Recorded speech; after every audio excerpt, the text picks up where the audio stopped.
going, everyone? Liam Carson here.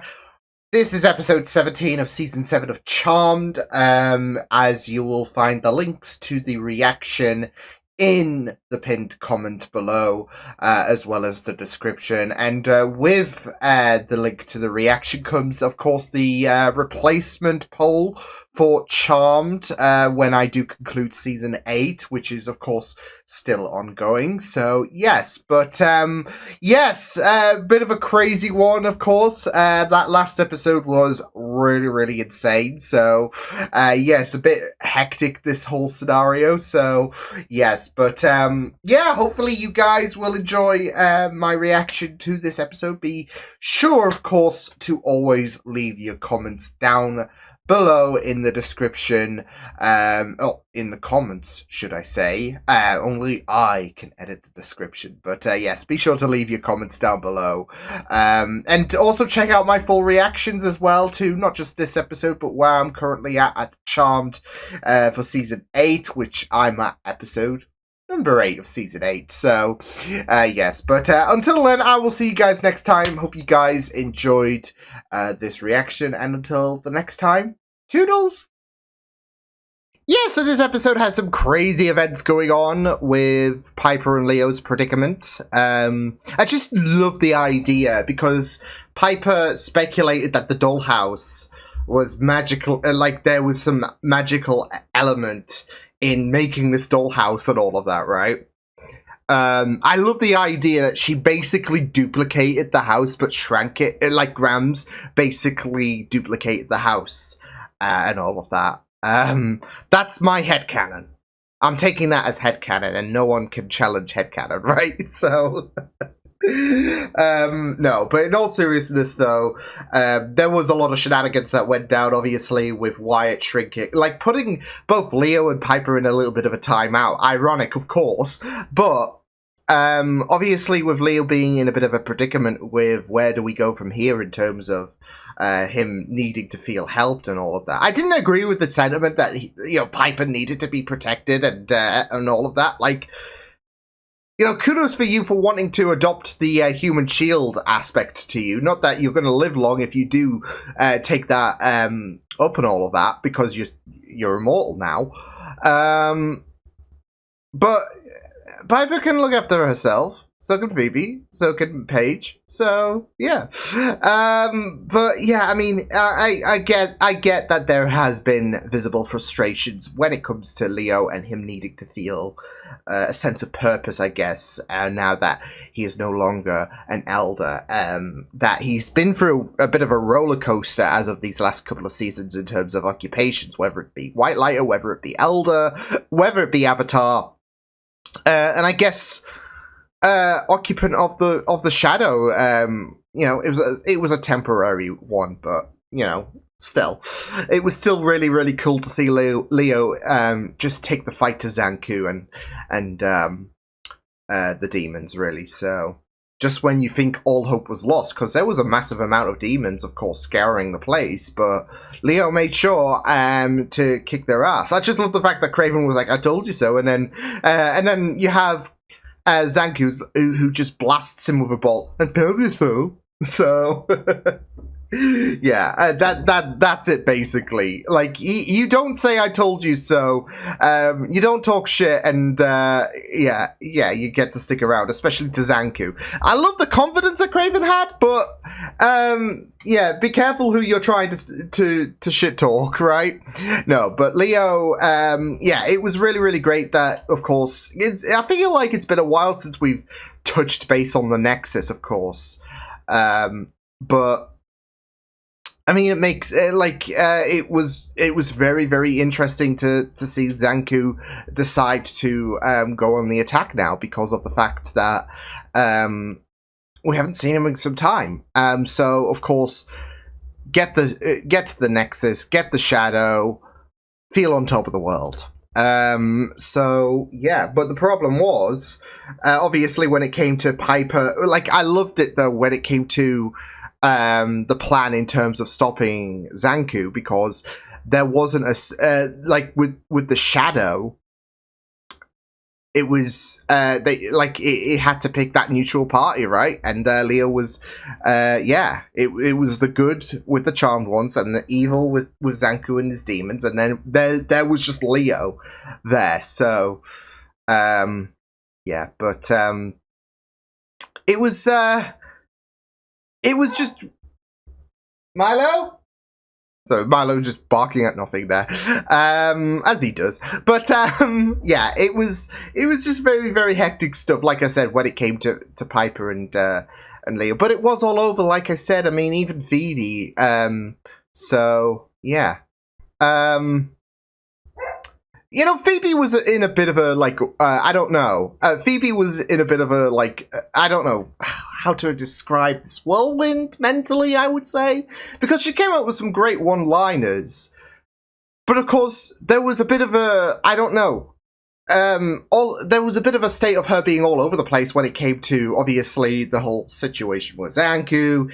And, of course, her work at the Mirror and all of that. I mean, it didn't help that for some reason Elise put Phoebe in charge, like an advice columnist, right? In charge. So, yeah.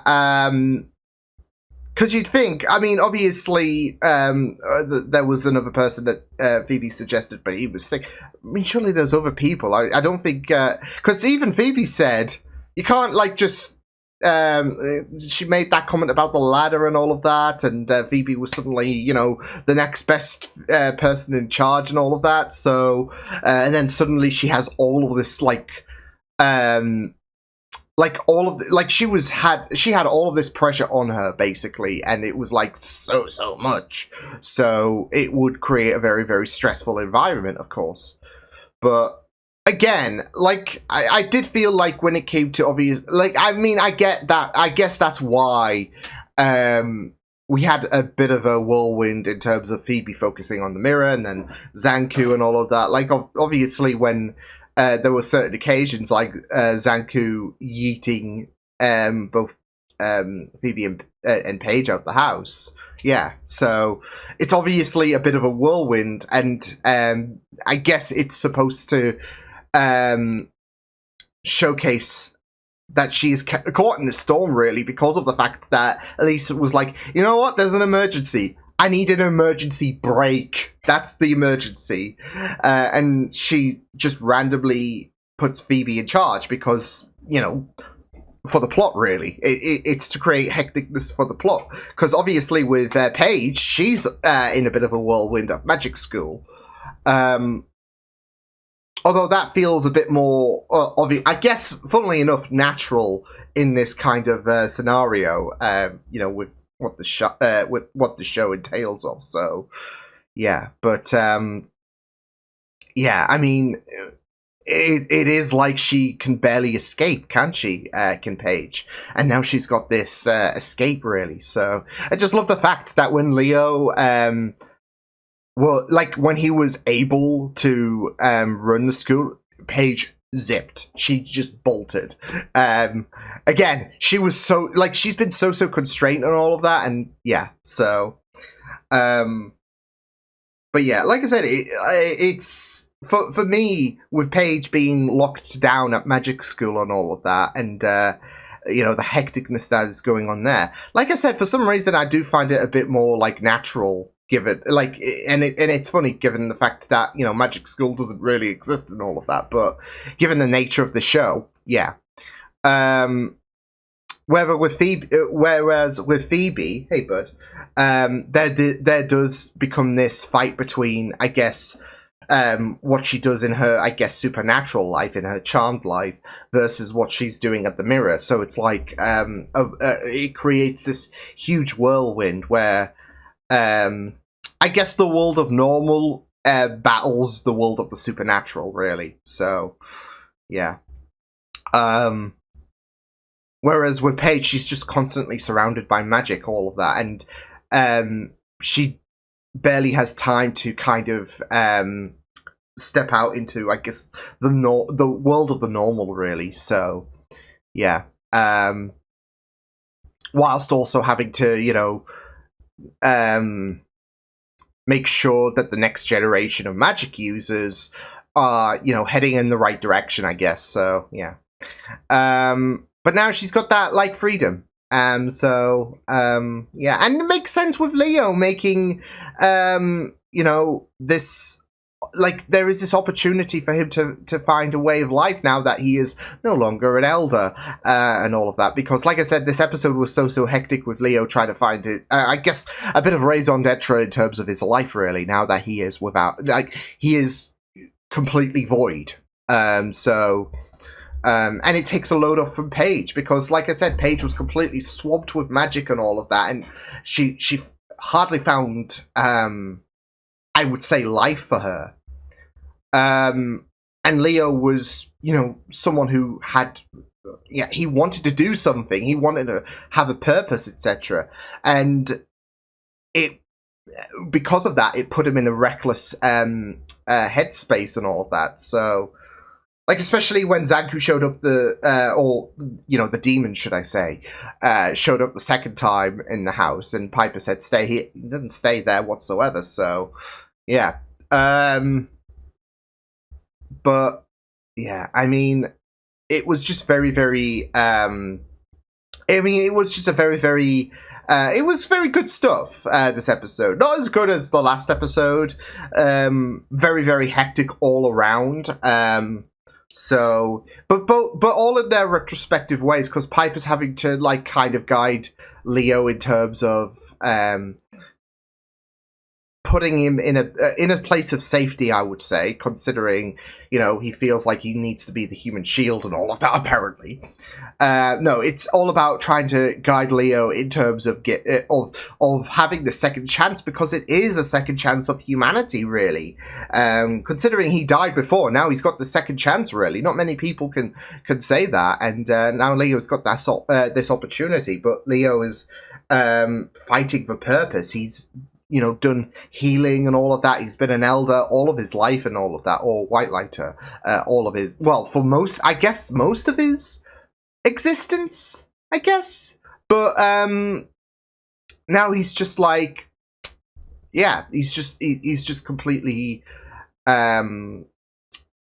directionless, and it's kind of driving Piper up the wall in some way.